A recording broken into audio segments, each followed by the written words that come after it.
మృణాలి, ఏమైంది? ఎందుకంత గట్టిగా అరిచావు? ప్రసాద్, నువ్వు నా ఫైల్స్ తీసావా? లేదు, నాకేం అవసరం? నీ ఫైల్స్ నేనెందుకు తీస్తాను? మరి నా ఫైల్ నేల మీదకి ఎలా వచ్చింది? దానంతట అదే వచ్చిందా? ఏమో, ఆ విషయం నాకెలా తెలుస్తుంది? ఈ ఇంట్లో మనిద్దరం కాకుండా ఇంకెవరైనా ఉన్నారా? పని మనిషి ఉంది కదా, తనేమైనా పొరపాటున తీసిందేమో. నువ్వు చెప్పినట్టు పని మనిషి తీసింది అనుకోవడానికి తను నాకంటే ముందే, నేను ఆఫీస్కి వెళ్ళక ముందే వెళ్ళిపోయింది కదా. ఇక మిగిలింది నువ్వే కదా. నువ్వు కాకపోతే ఇంకెవరు తీస్తారు?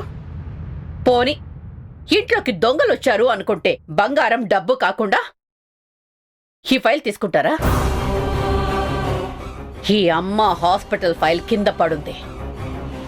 నిజం చెప్పు, ఈ ఫైల్ నువ్వు తీసుకున్నావా? చెప్పు ప్రసాద్. అవును, తీసుకున్నాను. నిజంగానే నేనే తీసుకున్నాను. ఎందుకు? నిన్ను ఇంతలా టెన్షన్ పెడుతున్నా ఆ ఝాన్సీ ఫోన్ నెంబర్ కనుక్కుని తనకి వార్నింగ్ ఇద్దామనే తీసుకున్నాను. నా కేస్ ఫైల్స్ లో నా ఆపోజిట్ లాయర్ ఫోన్ నంబర్ ఎందుకుంటుంది? నిజం అది కాదు, ఇంకేదో ఉంది. చెప్పు ప్రసాద్.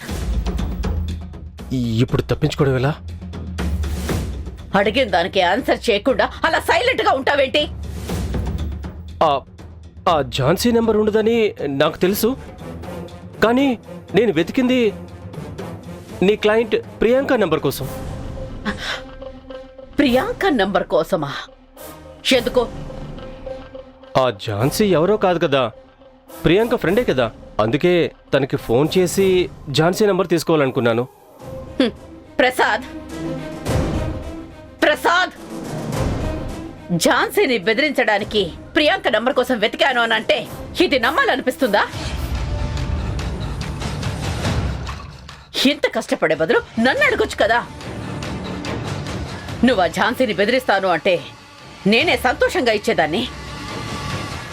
అది నీకు సర్ప్రైజ్ ఇద్దామనుకున్నా. అది కాక నా కోపానికి నీ కోపం కూడా తోడైతే ఎక్కడ తనని నిజంగానే చంపేస్తానో అని భయపడి నీకు చెప్పలేదు.